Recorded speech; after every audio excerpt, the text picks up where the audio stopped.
Well, Mez, we can see the renovation work going on behind us. Let's speak about the pitch last season firstly. Were you satisfied with its condition and how it played overall? Yeah, I thought it was fantastic, to be quite honest. Obviously, under the West Stand, it had a little bit, but nothing like it normally does for the way we had done last season with the drainage, extra drainage in there.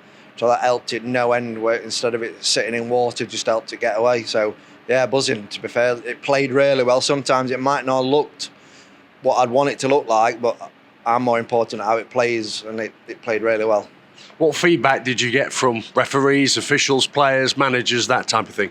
Yeah, very good. When people come, that's the best bit, when people come and they say, looks magnificent for the time of year, and your own lads saying it was perfect yesterday or last night or whatever. Yeah, it's good. Work is underway ahead of next season. What's going on behind us?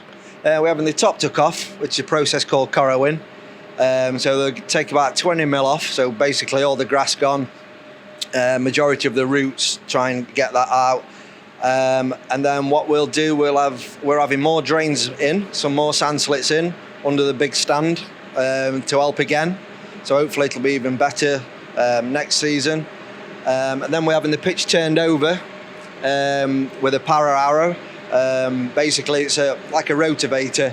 It'll blend it all back up.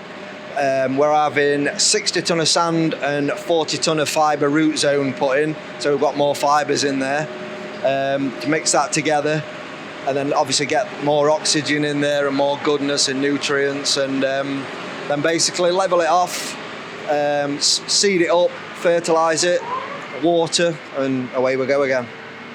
How long will it take to where you want it to be? Well, this process will take about a week, and then once the seed's in, you're looking at another week for it to germinate.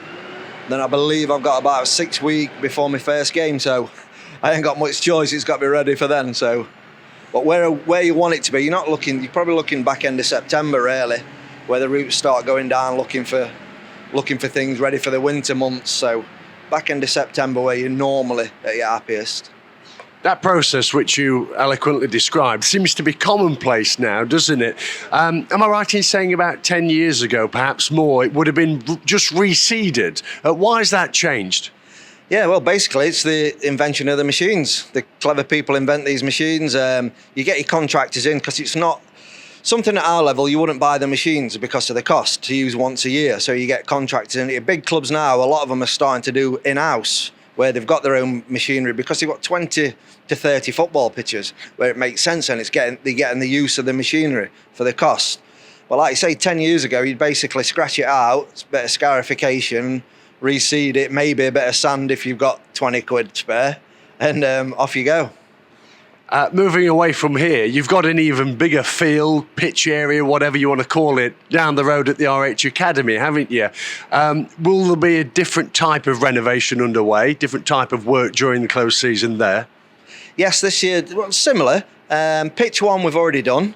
We had that scratched out, scarified, raked, cleaned up. Then we had it seeded and fertilised, Rigby Taylor seed and fertiliser. And then we did, 70 tonne, I believe, of sand on that. So we did that about 3 weeks ago. So that's 3 weeks ahead, obviously, because we need one for when the lads come back. Then pitch two, that'll be getting done in 2 to 3 weeks' time. But that's having sandbands in like I'm having in this one. Because we've got a few issues with water on that pitch. So we're having sandbands put into that. The top raked out, same again, just reseeded, top dressed, basically put to bed then, and hopefully that'll be ready in probably 10 weeks up there. So the water system isn't so good, so it takes a bit longer to grow in. But yeah, we'll have one ready for when they come back, then one a bit later on. Sounds like all hands to the pump. Is this yours and your team's busiest time of year? Yeah and no. Because obviously you're not cutting in one thing or another, but now you're doing all your little bits of jobs, your little bits of surrounds and things like that, until you start cutting again and feeding regular, and then you're getting your spiking done and this, that and the other. But there's still plenty to do up RH. Because obviously there's still a lot of grass up there. We've got the top pitch at the stadium, which we've got to get ready. Obviously the ladies use that, plus the football in the community college team, they use that one. So we've got that one to get ready, which we're doing in-house. We don't spend a lot of money on the top pitch for what use it gets, but we still want it up to standard. So yeah, we're busy and not, if you get me. We can get a couple of days in here and there where we can have a day off, but yeah, next 3 or 4 weeks we're going to be busy as hell again. And finally, just on a personal note, you're celebrating your 25th year at the club, aren't you? I mean, goodness me, that's some service. How do you reflect on it?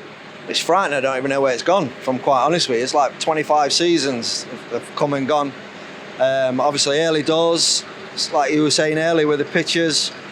I was assistant groundsman to Rob Sprigg. We basically had a mower to cut and bits and bobs, what we could beg, borrow and steal. So it's evolved over the years. Then obviously I became kit man when names and numbers came in.